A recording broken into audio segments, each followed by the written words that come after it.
I'm Davis Crane, and I am a father of three. I'm married to a beautiful woman named Angie, and I attend the Navarre campus of Momentum Church. I grew up with my mom, and she remarried, and so I had a stepdad. There was zero Christian influence. He didn't believe in God.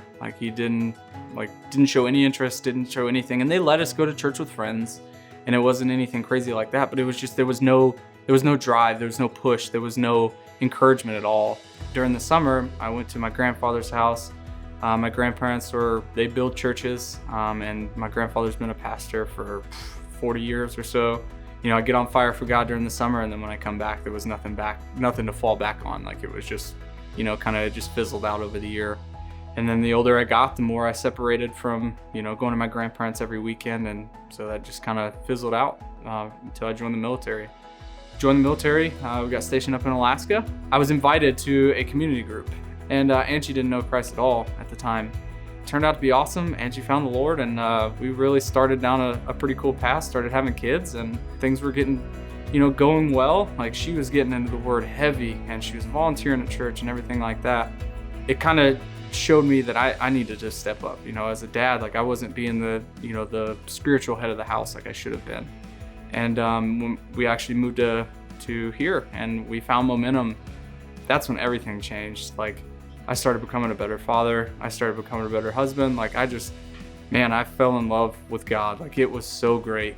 Once I started getting that feel, that God feel, it was just man, how can I not share this with my kids? I've got to be able to just, so it's become, God's become a non-negotiable in so many ways of our life. Going to church every Sunday, that used to be yeah, man, I'm not feeling great this Sunday. We'll go next Sunday, Now it's making church is non-negotiable. And my kids see that, and I just try to instill little things throughout the day that it's not something that we have to do, and it's not even something that we get to do. This is the way we live. The biggest thing is you're a leader. You're supposed to be the head of the house, and one of the most important things as a leader is know who you're leading. Get down on your kids' level. Put the phone down. Put the technology. Work and wait.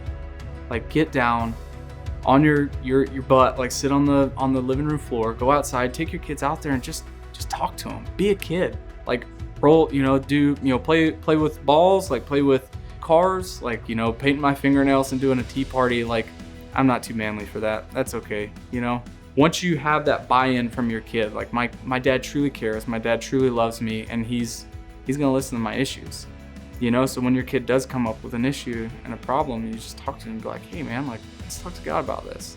And that's something that I've noticed is when my kids are really struggling, they'll come and grab my hand and be can you pray with me through this? Absolutely.